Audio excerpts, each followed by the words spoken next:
നീ എന്തിനാ എന്നെ നോക്കുന്നത്? നിന്റെ പേര് സിന്ധു എന്നല്ലേ? അതെ.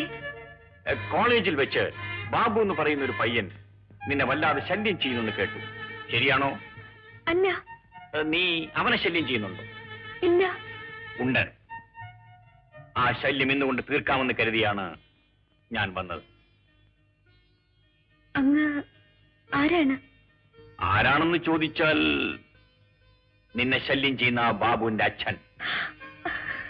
അയ്യോ, ഞാൻ... അമ്മേ! അമ്മ അച്ഛനെന്ന് വിളിക്കണ്ട, അവിടെ നിൽക്ക്. സിന്ധു എന്തിനാ കോളേജിൽ പോകുന്നത്? പഠിക്കാൻ. പഠിക്കാൻ പോയി നീ എന്തിനാ എന്റെ മോനുമായി പരിചയപ്പെട്ടത്? അവൻ ഇപ്പൊ എന്നെ വീട്ടിലിരുത്തുന്നില്ലല്ലോ. ഞാൻ അമ്മയെ വിളിക്കാം. ആ ശരി, അമ്മയെ വിളിച്ചോണ്ട് വാ. അമ്മേ, അമ്മേ, അദ്ദേഹം വന്നിരിക്കുന്നു. അദ്ദേഹം ബാബുവിന്റെ അച്ഛൻ. ഓ, പെണ്ണിന്റെ ഒരു നാണം. വാ.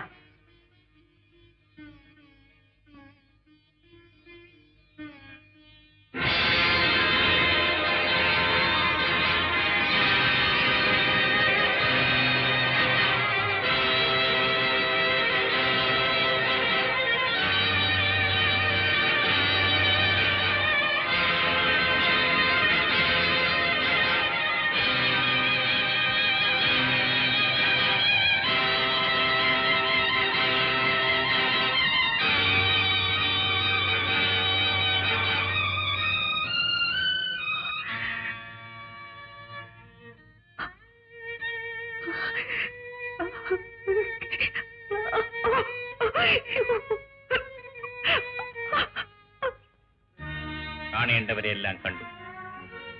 ഈ വിവാഹം നിനക്ക് വേണ്ടടാ മോനെ. സിന്ധുവിന് പണമില്ലാത്തതുകൊണ്ടാണോ അച്ഛാ? അല്ല, ഒരു ബീഡി തെറുപ്പുകാരനായ ജീവിതം ആരംഭിച്ചവനാണടാ ഞാൻ. എനിക്ക് പണം ഒരു പ്രശ്നമേ അല്ല. പിന്നെ എന്താണ് അവൾക്കുള്ള കുറവ്? ഈ കുടുംബത്തിന്റെ അന്തസ്സിന് ചേരാത്ത എന്തെങ്കിലും സ്വഭാവ ദൂഷ്യം അവൾക്കുള്ളതായി അച്ഛൻ കേട്ടോ? ഇല്ല. പിന്നെ കൂടുതലൊന്നും എന്നോട് ചോദിക്കണ്ട. നീ ആ പെൺകുട്ടിയെ മറന്നേക്കൂ. അച്ഛാ, ഒറ്റ വാക്കിൽ അച്ഛനത് പറയാൻ കഴിഞ്ഞു. ഒരു തെറ്റും ചെയ്യാത്ത ഞങ്ങളെ എന്തിനാണ് അകറ്റുന്നത്? മോനെ, ഈ സ്നേഹത്തിലൊന്നും ഒരർത്ഥവുമില്ലടാ. ഇതിനേക്കാളൊക്കെ വലിയ ബന്ധങ്ങൾ തകരുന്നത് കണ്ടവനാണടാ ഞാൻ. അങ്ങ് എന്തൊക്കെയാണ് ഈ പറയുന്നത്? മനസ്സിനിണങ്ങിയ ഒരു പെണ്ണിനെ അവൻ കണ്ടെത്തി. സന്തോഷമായിട്ട് ആ കല്യാണം നടത്തി കൊടുക്കല്ലേ വേണ്ടത്. മോനെ, നീ വിഷമിക്കണ്ട. ഞാൻ സിന്ധുവിന്റെ വീട്ടിൽ പോയിട്ട് വരാം. നീ ഇവിടെ പോകാൻ പാടില്ല. എന്തുകൊണ്ട്? അങ്ങ് കരുതുന്ന കുറവുകൾ അവക്കുണ്ടോന്ന് ഞാനും ഒന്ന് നോക്കട്ടെ. ഞാൻ പോയിട്ട് വരാം. പോകണ്ടെന്നല്ലേ പറഞ്ഞത്? അവകാശമില്ലാത്ത അധികാരങ്ങളൊന്നും കാണിക്കണ്ട. മനസ്സിലായില്ല? ബാബു എന്റെ മകനാണ്. അവന്റെ വിവാഹം ഞാൻ നിശ്ചയിക്കും. അതിനുള്ള അവകാശം എനിക്ക് മാത്രമേ ഉള്ളൂ.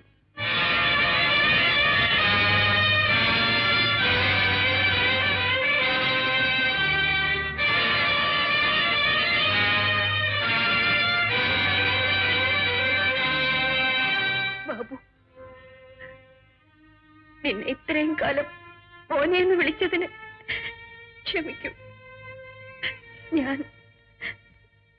ഞാൻ വെറും ഒരു ചുമടുതാങ്കി മാത്രമാണെന്ന് എനിക്കിപ്പോഴാണ് മനസ്സിലായത്. അമ്മേ,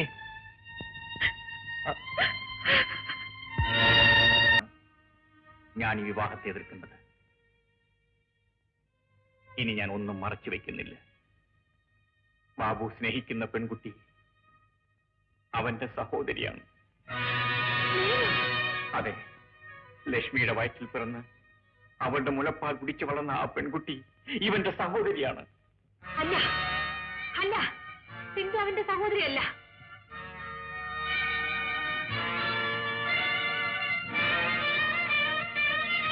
നീ എന്തിനിവിടെ വന്നു? ആളിക്കത്തുന്ന തീ നോക്കി രസിക്കാൻ മനസ്സ് വന്നില്ല. അത് തള്ളിക്കെടുത്തേണ്ടത് എന്റെയും കൂടി കടമയായിപ്പോയി. നിങ്ങൾ ആരാണ്? ഭാഗ്യഹീനിയായ ഒരു ഭാര്യ. അല്ല, ഭാഗ്യം തേടിപ്പോയ ഒരു അഭിസാരിക. എന്ത് വേണമെങ്കിലും വിളിച്ചോളൂ. ഈ നിൽക്കുന്നത് എന്റെ മകനാണ്. അമ്മ. അപ്പൊ സിന്ധു ഇവളുടെ മകൾ. ഈ വിവാഹം ഞാൻ എങ്ങനെ നടത്തണം? സഹോദരി, കാടാറ് മാസവും നാടാറ് മാസവുമായി 20 വർഷങ്ങൾ ഒഴിച്ച പകലിനോടും അസ്തമിച്ച രാത്രിയോടും എന്റെ ദുഃഖത്തിന്റെ കഥ ഞാൻ പറഞ്ഞു. ഇന്ന് നിങ്ങളോട് ഞാൻ പറയാം, സിന്ധു എന്റെ മകളല്ല.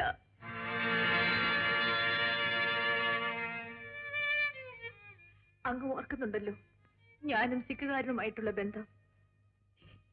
എന്റെ കാമുകനെന്ന് അങ്ങ് തെറ്റിദ്ധരിച്ച ആ മനുഷ്യൻ ആരാണെന്ന് അങ്ങേക്കറിയാമോ? ആരാണവൻ? അറിയാം.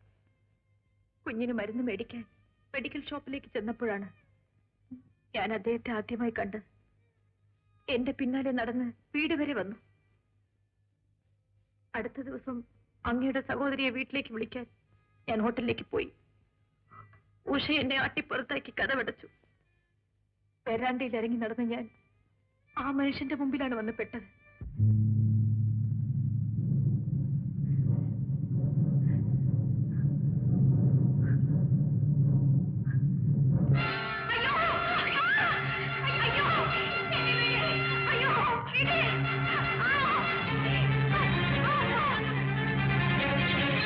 നീ പേടിക്കാതെ എന്റെ മുഖത്തേക്ക് നോക്ക്.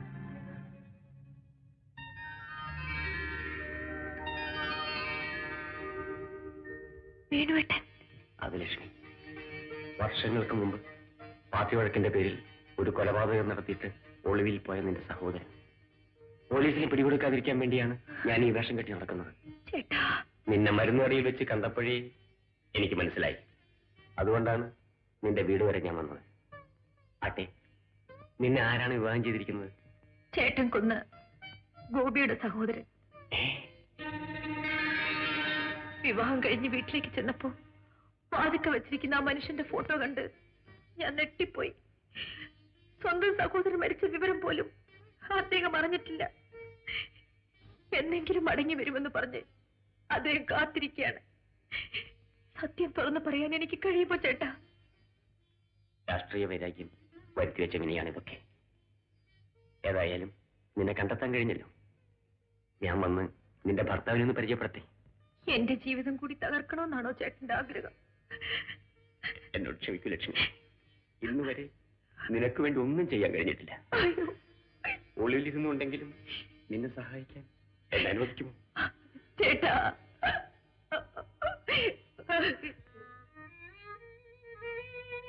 എത്ര വിലക്കേട്ടും അന്ന് മുതൽ ചേട്ടൻ വീട്ടിലേക്ക് വരാൻ തുടങ്ങി. ചേട്ടന്റെ കടം വീട്ടി ഓണക്കൂടി കൊടുത്തയച്ചു. പക്ഷേ അതൊരു വലിയ തെറ്റിദ്ധാരണയിലും പൊട്ടിത്തെറിയിലുമാണ് അവസാനിച്ചത്.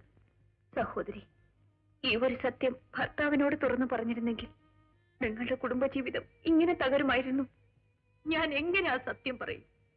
അദ്ദേഹത്തിന്റെ സഹോദരനെ കൊന്നത് എന്റെ ചേട്ടനാണെന്ന് അറിഞ്ഞാൽ എന്താണ് സംഭവിക്കാൻ പാടില്ലാത്തത്? ശരിയാണ്. അപ്പോ സിന്ധു ആരാണ്? അങ്ങയുടെ സഹോദരിയുടെ മകൾ. പക്ഷേ അവളുടെ ഭർത്താവ് എല്ലാ ദുർമാർഗങ്ങളിലേക്കും വലിച്ചഴച്ചു. ആത്മഹത്യക്ക് തുണിഞ്ഞ ഗർഭിണിയായ ഉഷയെ ഞാനും എന്റെ ചേട്ടനും രക്ഷപ്പെടുത്തി മറ്റൊരു സ്ഥലത്തേക്ക് കൊണ്ടുപോയി. ഒരു ദിവസം പ്രഭു അവിടെയും എത്തി. ചേട്ടനുമായി ഏറ്റുമുട്ടി.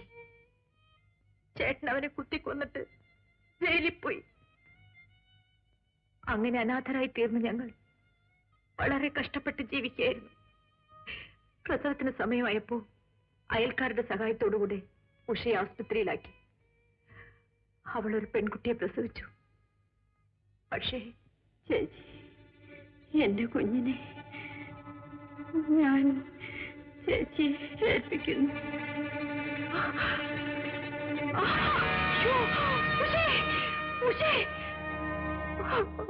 ആ കൈക്കുഞ്ഞിനെയും കൊണ്ട് ഞാൻ നാട്ടിലെത്തി. ഉണ്ടായ സത്യങ്ങൾ അങ്ങയോട് തുറന്നു പറഞ്ഞ് മാപ്പിറക്കാൻ. പക്ഷേ അപ്പോഴാണ് ഗീതയെ വിവാഹം കഴിച്ച് അങ്ങ് സമാധാനമായി കഴിയുന്നു എന്ന് ഞാൻ അറിയുന്നത്.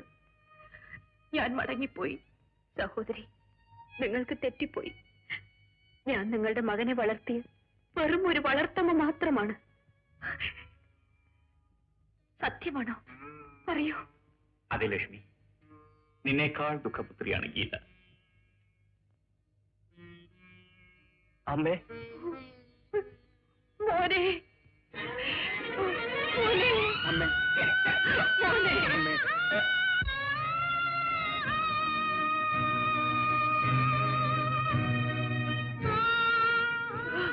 മോനെ ബാബു, നീ ഉടനെ പോയി നിന്റെ മുറപ്പെണ്ണ കൂട്ടിക്കൊണ്ടുവരണം. ശരി അച്ഛാ. ഇനി കല്യാണത്തിനുള്ള സമയം